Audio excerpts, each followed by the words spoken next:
මම අද තෝරගත්ත ඉතාමත් වැදගත් ගණිත ගැටලු 10ක්. එතකොට ගණිත ගැටලු 10 තමයි අපි සාකච්ඡා කරන්න යන්නේ. ඉතින් අපි බලමු පළවෙනි ගැටලුව. පහත රටාවේ හිස්තැන් දෙක සඳහා සුදුසු ඉලක්කම කීයද කියලා අහනවා. පහත සඳහන් රටාවේ ඉතිරි හිස්තැන් දෙක සඳහා යෙදෙන ඉලක්කම වන්නේ කීයද කියලා අහනවා. එතකොට ඊළඟ හිස්තැන සඳහා අපි බලමු මේකේ පොඩ්ඩක් පරතරය පොඩ්ඩක් බලමු. දැන් 5 ඉඳන් 8ට යද්දී වැඩි වෙලා තියෙනවා 3ක්. 3ක් වැඩි වෙලා තියෙනවා.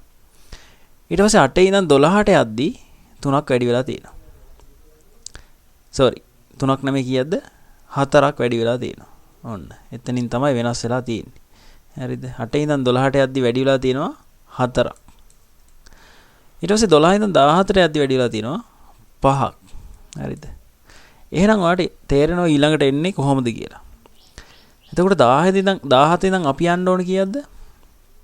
6ක් ඉස්සරහට යන්න ඕනේ. 17 ඉඳන් අපි 6ක් යනවා ඉස්සරහට. එහෙනම් ඊළඟට එන්න ඕනේ 17ට 6ක් එකතු කරාම 23. හරිද? 23 තමයි එන්න ඕනේ. ඊට පස්සේ 23 ඉඳන් අපි කීයක්ද එකතු කරන්න ඕනේ? මුලින් 3ක් වැඩි වුණා, ඊළඟට 4ක් වැඩි වුණා, ඊට පස්සේ 5ක් වැඩි වුණා, ඊට පස්සේ 6ක් වැඩි වුණා. දැන් අපි එකතු කරන්න ඕන 7ක්. එහෙනම් 23ට 7ක් එකතු කරාම අපිට උත්තර එනවා 30ක්. එහෙනම් 23 සහ 30 තමයි පළවෙනි ප්‍රශ්නෙට පිළිතුරු විදියට අපිට එන්න පුළුවන්. හරි. ඊට පස්සේ අපි යනවා මෙන්න මේ ඊළඟ ප්‍රශ්නෙට. ඒක ඉතාමත් වැදගත් ප්‍රශ්නයක්. දින සම්බන්ධ ගැටලුවක්. කියනවා අංක 2 සිට 6 තෙක් ප්‍රශ්න සඳහා පහත විස්තරය යොදා ගන්න.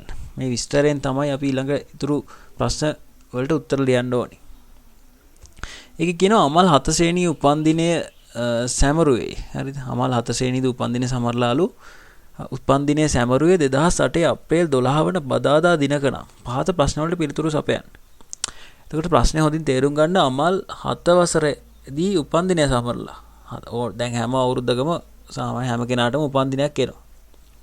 හැබැයි අමල් 7 වසරේදී උපන්දිනය සැමරුවේ 2008 අප්‍රේල් 12ලු. සාමාන්‍යයෙන් අප්‍රේල් 12 තමයි අමල්ගේ උපන්දිනය එන්නේ. හැබැයි මේකේ වර්ෂයක් දීලා තියෙනවා. 2008 අප්‍රේල් 12ලු මෙයා උපන්දිනය සමරලා තියෙන්නේ.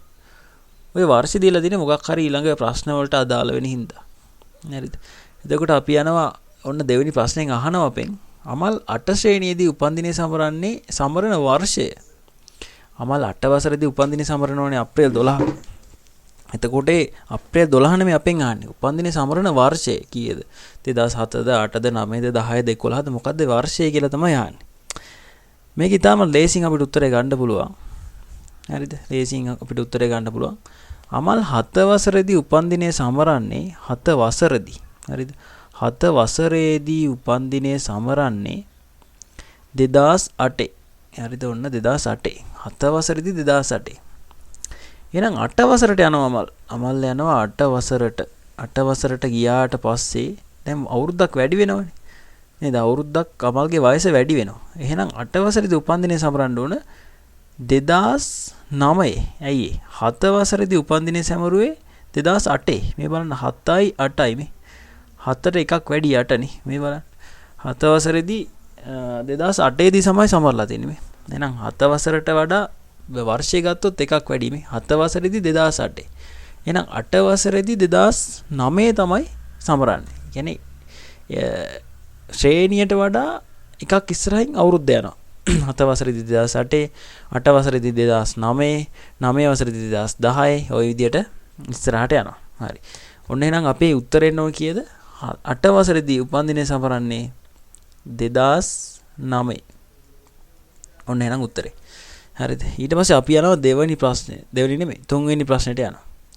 තුන්වෙනි ප්‍රශ්නේ අහනවා අමල් 12 ශ්‍රේණියේදී උපන්දිනය සමරන්නේ කිනම් වසරකද? දැන් ඔයාලා දන්නවා අමල් ඔන්න උඩින් ගාන විස්තරය බලන්න මේ තියෙන්නේ. අමල් 7 ශ්‍රේණියේදී උපන්දිනය සැමරුවේ 2008. හරි ඒක මම පොඩ්ඩක් ලියා ගන්නම් එතකොට අමතක වෙන්න. 7 වසරේදී නැත්නම් 7 ශ්‍රේණියේදී උපන්දිනය සමරන්නේ කවද්ද? 2008 වර්ෂයේ තමයි සමරන්නේ. ඒ කියන්නේ අමල් 7 වසරේ ඉන්නේ 2008. හරිද? එතකොට අමල් 8 වසරට යන්නේ 8 ශ්‍රේණියේ ඉන්නකොට 8 ශ්‍රේණියේ ඉන්නේ 2009 වර්ෂයේදී. හරිද? අමල් 8 ශ්‍රේණියේ ඉන්නේ 2009 වර්ෂයේ. එහෙනම් 7 දී 8, 8 දී 9. ওই විදිහට අමල් යනවා 12 වසරට. 12 ශ්‍රේණියට යනවා. 12 ශ්‍රේණියට ගියාට පස්සේ උපන් දිනේ සමරන්නේ 12 ශ්‍රේණියේදී උපන් දිනේ සමරන්නේ කීයද එහෙනම්? 7 දී 8 වුණා, 8 දී 9 වුණා, එහෙනම් 12 දී 13 වෙන්න ඕන. බලන්න එහෙනම් 2013 වර්ෂයේදී තමයි අමල් 12 ශ්‍රේණියේදී උපන් දිනේ සමරන්නේ. එහෙනම් මේකෙන් අහන්නේ 12 වසරේ ඉන්නේ කීවෙනි අවුරුද්දද කියන එක තමයි අහන්නේ කෙටියෙන්. එහෙනම් 2013 වර්ෂයේදී තමයි අමල් 12 ශ්‍රේණියේ ඉන්නකොට උපන් දිනේ සමරන්නේ. ඔන්න මේ ප්‍රශ්නේ ඒ විදිහට. හරිද? ඊට පස්සේ අපි යනවා හතරවෙනි ප්‍රශ්නෙට. 2005 දී ඔහු උපන් දිනේ සමරන්නේ කිනම් ශ්‍රේණියේ සිටින විටද? දැන් අමල් 7 වසරේදී 7 ශ්‍රේණියේදී උපන් දිනේ සමරන්නේ 2008. ඒ කියන්නේ 7 වසරේ ඉන්නේ 2008. එතකොට අමල් 6 වසරේ ඉන්නේ. අමල් 6 ශ්‍රේණියේ ඉගෙනුම ලබන්නේ මොන වර්ෂයේදී? 2000 දැන් 7 ඉඳන් 6ට එකක් අඩු වුණා. එහෙනම් 2007 දී 7 වසරේදී 2008 තමයි ඉගෙනුම ලබන්නේ. 6 ශ්‍රේණියට යනකොට එයා ඉගෙනුම ලබන්නේ 2007. පස්සට යන්න අඩු වෙවි යන්න. ඔය විදිහට අහන්නේ මොකද්ද 2005 වර්ෂයේදී එහා ඉගෙනුම ලබන්නේ කීවෙනි ශ්‍රේණියේදී කියලා අහන්නේ. බලන්න. 2008 දී ආ ඉන්නේ 7 වසර. 2007 දී 6 වසර. බලන්න එකක් අඩු වුණා නේද? එහෙනම් 2005 දී නම් එයා ඉගෙනුම ලබන්නේ 4 ශ්‍රේණිය. තේරුණානේ. 2008 ඉන්නකොට 7 වසර. 2007 ඉන්නකොට 6 වසර. 2005 ඉන්නකොට 4 ශ්‍රේණිය නැත්නම් 4 ශ්‍රේණියම කියලාම ලියන්න. 4 ශ්‍රේණිය. හරිද? ඊට පස්සේ අපි යනවා පස්වෙනි ප්‍රශ්නෙට බලන්න. පස්වෙනි ප්‍රශ්නේ. ඔන්න පස්වෙනි ප්‍රශ්නේ. අමල් එක ශ්‍රේණියට ඇතුළත් වූයේ අවුරුදු 6 දී නම් 7 ශ්‍රේණියේදී ඔහුගේ වයස කීයද කියලා අහනවා. අමල් එක ශ්‍රේණිය. ඔන්න එක ශ්‍රේණිය. එක ශ්‍රේණිය තමයි මේ තියෙන්නේ. එක ශ්‍රේණියේදී එයාගේ වයස අවුරුදු 6යිලු.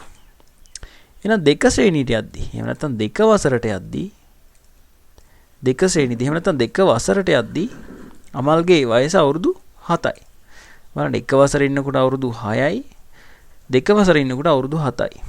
එහෙනම් බලන්න අවුරුදු අතර පාරතරේ මේ එකට 5ක් එකතු කරාම 6යි. ඒ වගේම දෙක වසරට 5ක් එකතු කරාම තමයි 7 ඇවිල්ලා තියෙන්නේ. එහෙනම් අහන්නේ 7 ශ්‍රේණියේදී ඔහුගේ වයස 7 ශ්‍රේණිය. 7 ශ්‍රේණියේදී ඔහුගේ වයස එහෙනම් එකට 5ක් එකතු කරාම 6 ආවා. දෙක ශ්‍රේණියට 5ක් එකතු කරාම 7 ආවා. වයස එන්නේ එහෙම. එහෙනම් 7 ශ්‍රේණිය ඉන්නකොට 7ට එකතු කරන්න 5ක්. 7ට එකතු කරන්න 5ක්. එතකොට වයස එනවා අපිට අවුරුදු 12ක්. ගන්න. වයස එහෙනම් කීයද එන්නේ? අවුරුදු 12ක්. ඔන්න වයස එනවා ඒ ගාන. ඊට පස්සේ අපි යනවා 6 වෙනි ප්‍රශ්නෙට. 6 වෙනි ප්‍රශ්නෙන් අහනවා බලන්න. අමල්ගේ මල්ලිගේ උපන්දිනේ ජූලි 12 නම් ඔහු 2008 දී උපන්දිනේ සමරන්නේ කිනම් දවසකද? අමල්ගේ මල්ලිගේ උපන්දිනේ ජූනි 12. ජූනි 12 තමයි එයාගේ උපන්දිනේ. හරි. එතකොට අහන්නේ 2008 දී ඔහු උපන්දිනේ සමරන්නේ කිනම් දවසකද කියලා. බලමු එහෙනම්. දැන් අමල් 2008 දී උපන්දිනේ සමරන්නේ අමල් 2008 දී උපන්දිනේ සමරන්නේ බලන්න උඩම ඡේදේ තියෙනවා. උඩම මේකේ විස්තරය තියෙනවා මෙතන.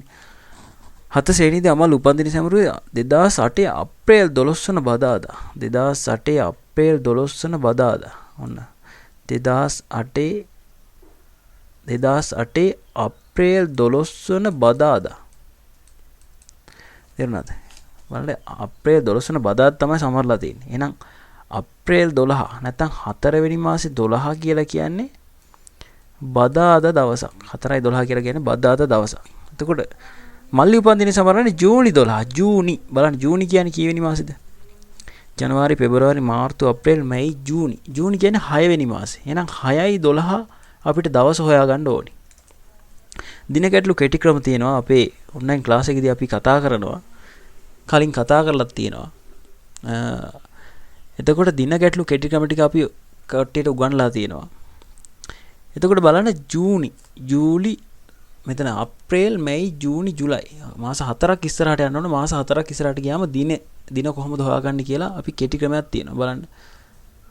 අප්‍රේල් 4 වෙනි මාසේ, මැයි කියලා කියන්නේ 5 වෙනි මාසේ, ජූනි අප්‍රේල්, මැයි, ජූනි මේ විදිහට මාස ගාන තියෙනවා. බලන්න අප්‍රේල්, මැයි, ජූනි. දැන් අප්‍රේල් ඉවර වෙන්නේ කීවෙනි දවස් කීයකින්ද ඉවර වෙන්නේ? අප්‍රේල්, ජනවාරි, පෙබරවාරි, මාර්තු, අප්‍රේල්. අප්‍රේල් ඉවර වෙන්නේ දින 30කින්. දින 30කින් තමයි ඉවර වෙන්නේ. මැයි ඉවර වෙනවා දින ජනවාරි, පෙබරවාරි, මාර්තු, අප්‍රේල්, මැයි. 31කින් තමයි මැයි ඉවර වෙන්නේ. 31කින්. ජූන් ඉවර වෙන්නේ ජනවාරි, පෙබරවාරි, මාර්තු, අප්‍රේල්, මැයි, ජූන්. ජූන් ඉවර වෙන්නේ දින 30කින්. හරිද? ඔන්න ඔය විදිහට ලියා ගන්න ඕනේ. ඊට පස්සේ දවස් 28කින් මාසෙ ඉවර වෙනවා නම් බිඳුව දාන්න ඕනේ. දවස් 30කින් දවස් 29කින් ඉවර වෙනවා නම් 1 දාන්න. දවස් 30කින් ඉවර වෙනවා නම් 2 දාන්න ඕනේ. දවස් 31කින් ඉවර වෙනවා නම් 3 දාන්න ඕනේ. හරිද? ඕක තමයි කතාව. එතකොට මම දානවා වෙන පාටකින් මේක දාන්නම්. දවස් 30 නම් 2 දාන්න ඕනේ. දවස් 30 නම් දානවා 2. දවස් 31 නම් 3 දානවා. දවස් 30 නම් ආයෙත් 2 දානවා. දැන් අග්ගම එක අයින් කරන්න. අග්ගම එක මෙන්න මේක අපිට වැඩක් නැහැ. ඒක අයින් කරන්න. එතකොට මෙතන එනවා 5ක්. හරිද? 5යි කියලා කියන්නේ 3යි 2යි එකතු කරාම 5යි. 5ක් කියලා කියන්නේ බදාදට එකතු කරන්න ඕන දවස් 5ක්. එතකොට බලන්න බදාදින දවස් 5ක් යන ඉස්සරහට බ්‍රහස්පතින්දා, සිකුරාදා, සෙනසුරාදා, ඉරිදා, සඳුදා. අන්න අපිට එනවා සඳුදා. එහෙනම් බලන්න ජූනි 12 කියලා කියන්නේ සඳුදා දවසක්. එහෙනම් සඳුදා දවසක තමයි මෙයාගේ මල්ලි උපන්දිනේ සමරන්නේ. ඔන්න ඒ කතාව. හරිද? ඔන්න දින ගැටළු ඔය වගේ දැන් ඉස්සර දැන් එකපාරම අහනවා මෙහෙම දින ගැටලුවක් දීලා මේ දවස කොහොමද එහෙම කියලා අහනවා. හැබැයි දැන් එහෙම විභාගයට අහන්නේ නැහැ. හේතුව මෙන්න මේ වගේ පොඩි විස්තරයක් දීලා ටිකක් වැඩි දිනු කරලා තමයි ප්‍රශ්නේ අහන්නේ. හරිද? ඔන්න ඒ කතාව. ඉතින් ඔය මේ වගේ කෙටි ක්‍රමයි ඊට පස්සේ ගණිත ගැටලු දිනපතාමත් අපි කතා කරනවා. සාමාන්‍යයෙන් අපේ ඔන්ලයින් ක්ලාස් එක තියෙනවා සතියේ දවස් දෙකක්. ඉතින් ඔය සම්බන්ධ වෙන ළමයි 0.71යි 521යි 0.519ට WhatsApp පණිවිඩයක් දෙන්න. එතකොට අපේ ඔන්ලයින් ක්ලාස් එකට සම්බන්ධ වෙන්න පුළුවන්. 0.71යි 521යි 0.519ට WhatsApp පණිවිඩයක් දෙන්න. අපේ ඔන්ලයින් ක්ලාස් එකට ඔයාලට සම්බන්ධ වෙන්න පුළුවන්. අපි ගණිත ගැටලු විශාල ප්‍රමාණයක් කතා කරනවා. සාමාන්‍යයෙන් ඒත් දවසකට අපි 10ක් වගේ මෙන්න මේ වගේ ඉතා විශේෂ ගැටලු සාකච්ඡා කරනවා. ඉතින් කෙටිකම එයස්සේ සාකච්ඡා කරනවා. මේ වගේ ගැටන ගැටලු ඉතා විශේෂ ගැටලු අපි සාකච්ඡා කරනවා. මාසෙට රුපියල් 1500ක් වැනි මුදලක් තමයි වෙන්නේ. ඉතින් අපිට අවශ්‍ය නම් ඔයාලා WhatsApp පණිවිඩයක් දෙන්න. හරි අපි යනවා එහෙනම් කීවෙනි ගානටද 7 සහ 8 ප්‍රශ්න සඳහා පහත විස්තරය යොදා ගන්න. කමල්ලක රතු බෝල 3ක්ද? රතු බෝල 3ක්ද? නිල් බෝල 3ක්ද? කහ බෝල 3ක්ද ඇත? කමල් ළඟ මොකද්ද වෙලා තියෙන්නේ? රතු බෝල 3ක්. රතු මම රතු පාටින් අදින්නම් ඒක. ඕන රතු බෝල කීයක් තියෙනවද? 3ක් තියෙනවා. ඊට පස්සේ නිල් බෝල 3ක්ද? ඔන්න නිල් බෝල. අන්න නිල් පාට ගත්තා. නිල් බෝල 3ක්ද? නිල් බෝල 3ක්ද? ආයෙ මොනවද තියෙන්නේ? කහ බෝල 3ක්ද? කහ බෝල. මම කහ පාටින් අදිනවා කහ බෝල. හරිද? කහ බෝල 3ක්ද? කහ පාට පොඩ පේන්නේ නැහැ. හරි කමන්නේ. කහ බෝල 3ක්ද ඇත? රතු බෝලයක් ලැබීමට අවශ්‍යයෙන් ගත යුතු බෝල ගණන වන්නේ. රතු බෝලයක් ලැබීමට අපි හිතමු මේ වගේ මෙන්න මේ තියෙන රතු. මෙන්න තියෙනවා රතු. මෙන්න තියෙනවා රතු බෝල. හරිද? අපි හිතමු අපි අත දානවා දැන්. මේක තියෙන එක භාජනයක. මේ බෝල ඔක්කොම තියෙන එක භාජනයක. අපි දන්නේ නැහැ මොකක්ද දෙන්නේ කියලා. ඉස්සල්ලාම දැන් රතු බෝලයක් ලැබීමට අඩුම වශයෙන් ගන්න ඕන බෝල ගන්න. අපි අත දාලා ගන්නකොට ඉස්සල්ලාම එන්නේ නිල් බෝලයක්. ඉස්සල්ලාම එනවා මොකද්ද? නිල් බෝලයක් එනවා. ඊට පස්සේ ආයෙත් දානවා. ආයෙත් දැම්මට පස්සේ ආයෙත් එනවා නිල් පාට බෝලයක්. දැන් රතු තමයි ගන්න ඕනේ හැබැයි එන්නේ නිල් බෝලයක්. ඊට පස්සේ ආයෙ බෝලයක් ගන්නවා. එතකොට ඒ බෝලෙත් නිල් පාට බෝලයක්. හරිද? දැන් ඕන නිල් පාට බෝල තුනම ආවා. ඊට පස්සේ දැන් ඊළඟට අත දාති රතු බෝලයක් නෙමෙයි එන්නේ ආයෙ එනවා මොකද්ද? කහ පාට බෝලයක්. තව බෝලයක් ගන්නවා ඒත් කහ පාට එකක්. තව බෝලයක් ගන්නවා ඒත් කහ පාට එකක්. දැන් බලන්න ඊළඟට අත දැම්මොත් මොකක්ද එන්නේ? දැන් නිල් බෝල 3ම ආවා එළියට, කහ බෝල 3ම ආවා. එහෙනම් ඊළඟට අනිවාර්යෙන් එන්න ඕනි රතු පාට බෝලයක්. එහෙනම් බෝල කීයක් ගන්න ඕනේද? මෙතන බෝල කහ බෝල 3ම ගත්තා, නිල් බෝල 3ම ගත්තා. එහෙනම් ඊළඟට එන්නේ රතු පාට බෝලයක්. එහෙනම් මෙතන 3යි 6යි ඊළඟට මේ බෝලයයි 7යි. එහෙනම් අවම වශයෙන් ගන්න ඕනි බෝල කීයක්ද? 7ක්. බෝල 7ක් අවම වශයෙන්ම ගන්න ඕනේ එළියට. එතකොට තමයි රතු එකක් ලැබෙන්නේ. ඊට පස්සේ අපි යනවා 8 වෙනි ප්‍රශ්නෙට. රතු නොවන බෝලයක් ලැබීමට අවම වශයෙන් ගත යුතු බෝල ගන්න. රතු නොවන බෝලයක්. අපි තුමු මෙහෙම. අපි අත දානකොට අපි වාජනයට අත දානවා. අත දැම්මට පස්සේ අපිට එනවා රතු බෝලයක්. හරිද? ආයෙත් අත දානවා. ඒකට හම්බ වෙනවා රතු බෝලයක්. ආයෙත් ගත්තට පස්සේ අපිට හම්බ වෙනවා රතු පාට බෝලයක්. එතකොට බලන්න රතු බෝල දැන් අපිට 3ක් එන්න පුළුවන්. ඇයි? අපි අත දානවා ගන්නේ රතු බෝලයක්. ඊළඟට අත ගන්නවා ඒත් ගන්නේ රතු බෝලයක්. ආයෙ අත දාම්මට පස්සේ ඒ එන්නේත් රතු බෝලයක්. එහෙනම් ඊළඟට එන්නේ රතු නොවන බෝලයක්. එහෙනම් අඩුම වශයෙන් බෝල 3ක් ගන්න ඕනි. රතු නොවන බෝලයක් ලැබීමට අවම වශයෙන් ගත යුතු බෝල ගන්න. එහෙනම් ඊළඟට තවත් බෝලයක් ගන්නවා. ඒ බෝලේ අනිවාර්යයෙන්ම රතු නොවන බෝලයක්. එහෙනම් බෝල අවම වශයෙන් කීයක් ගන්න ඕනද? 4ක් ගන්න ඕනි. බෝල 4ක් ගන්න ඕනි. ඔන්න 8 වෙනි ප්‍රශ්නෙට අපි උත්තරේ හොයාගත්තා. ඊට පස්සේ අපි යනවා 9 වෙනි ප්‍රශ්නෙට. 9 වෙනි ප්‍රශ්නෙන් අහනවා එක්තරා පබළු වර්ගයකින් සාදා ඇති බිත්ති සැරසිල්ලක් ත්‍රිකෝණාකාර හැඩයට සකසා ඇත. හි පැත්තකින් බැලුව විට පබළු 25ක් වෙනේ නම් මෙම සැරසිල්ලේ ඇති පබළු ගණන වන්නේ. එතකොට මේ ප්‍රශ්න ටික අපේ හෑන්ඩ් අවුට් එක ඔයාලට ගන්න ඕන නම් අපේ ක්ලාස් එකට ජොයින් වෙලා WhatsApp group එකට සම්බන්ධ වෙන්න. ආයෙත් මතක් කරනවා 0.71 521 519ට WhatsApp පණිවිඩයක් දෙන්න. අපේ පන්තියට සම්බන්ධ වෙන්න ඕන. ඊට පස්සේ කියනවා මෙන්න මෙහෙම එක්තරා පබළු වර්ගයක් සාදා ඇති බිත්ති සැරසිල්ලක් ත්‍රිකෝණාකාර හැඩයට සකසා ඇත. මේ සැරසිල්ල තියෙන්නේ කොහොමද? ඔයාලා බිත්ති වල එහෙම ගහලා තියෙන මේ වගේ සැරසිලි. මම දැකලා තියෙන පබළු වලින්. බලන්න මෙන්න මේ විදිහට ත්‍රිකෝණාකාර හැඩයට සැරසිල්ලක් තියෙනවා. පබළු වලින් තමයි මේක හදලා තියෙන්නේ. එහි පැත්තකින් බැලුවට පබළු 25ක්. ඕනම පැත්තකින් බැලුවම පබළු 25ක් තියෙනවා. අපි හිතමු මේ පැත්තෙන් මම බැලුවා. මේ යට පැත්තෙන් බැලුවා. පබළු තියෙනවා යට කීයක්ද? ඔහොම පබළු 25ක් තියෙනවා. පබළු 25ක් තියෙනවා. එතකොට උඩම පබළුව 1යි. හරිද? දැන් මේ වගේ ගණමුත් අපි අපේ ඔන්ලයින් ක්ලාස් එකේ කතා කරලා තියෙනවා. අපේ කෙටි ක්‍රම ත්‍රිකෝණ සංඛ්‍යාව පිළිබඳ කෙටි ක්‍රම අපි කතා කරලා තියෙනවා. ඉස්සරහටත් කතා කරනවා. එතකොට යටම තියෙන්නේ දැන් ඔය සබන් එහෙම අවුරන්නේ ත්‍රිකෝණාකාර හැඩයට සබන් අවුරන. ඒ වගේ ත්‍රිකෝණ සංඛ්‍යා. ත්‍රිකෝණ සංඛ්‍යාවක යටම තියෙන ගාණෙන් අපි යටම පෙරේ තියෙන ගාණෙන් අපිට පුළුවන් තියෙන සම්පූර්ණ බෝල ගාන කියන්නේ. දැන් යටම පෙළිය අපි තුමු සබන් කැට තියෙනවා 4ක්. හරිද? පෙළිය දැන් සබන් හොලලා තියෙනවා කියලා හිතන්නකෝ. යටම පෙළිය තියෙනවා සබන් කැට 4ක්. උඩටම යද්දි උඩම තියෙන 1යි. ඕන්න බලන්න. කඩවල එහෙම ඔන්න හොරලා තියෙනවා සබන් කැටේම.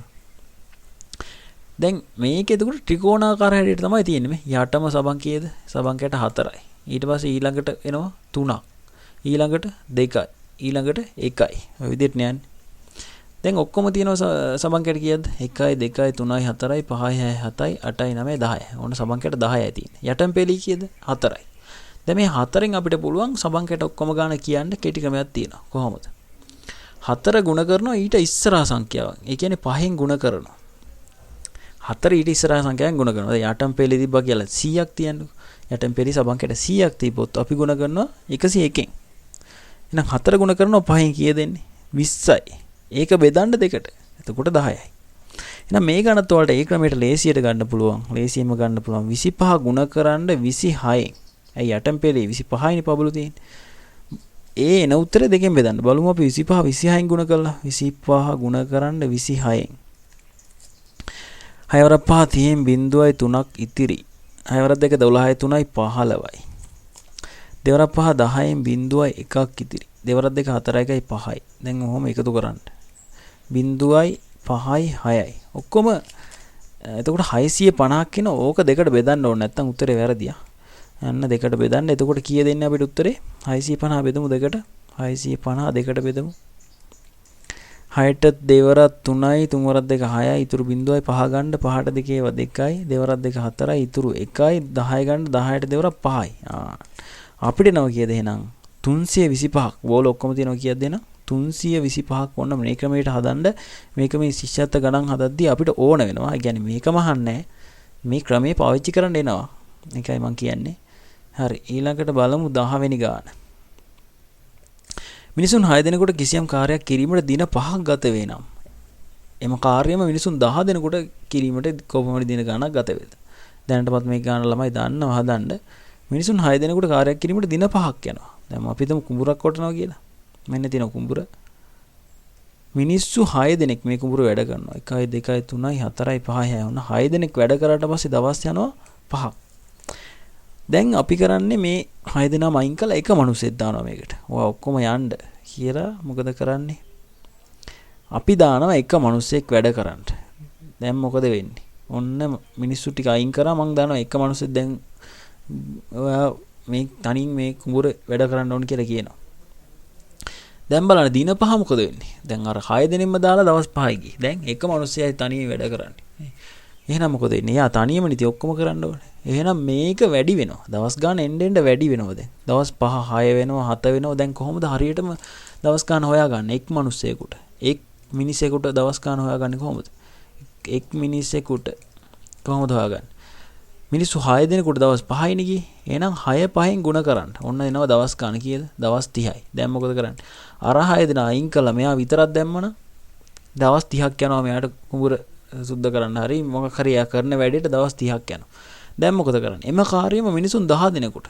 දැන් දවස් 30ක් නේ මම වැඩේ කරන්නේ. දැන් මිනිස්සු 10ක් දානවා. දැන් 10ක් දානකොට මොකද වෙන්නේ? දවස් ගාන අඩු වෙනවා. දවස් ගාන වැඩි වෙද්දී අපි ಗುಣ කරා. අඩු වෙනවනම් බෙදනවා. අනේ නම් මිනිසුන් 10 දෙනෙකුට දින ගාන කීය දෙන්නේ? මේ දවස් 30 එක්කෙනෙකුට යන්නේ. ඒක 10 දෙනාට බෙදලා දෙන්න. එතකොට දින 3යි යන්නේ.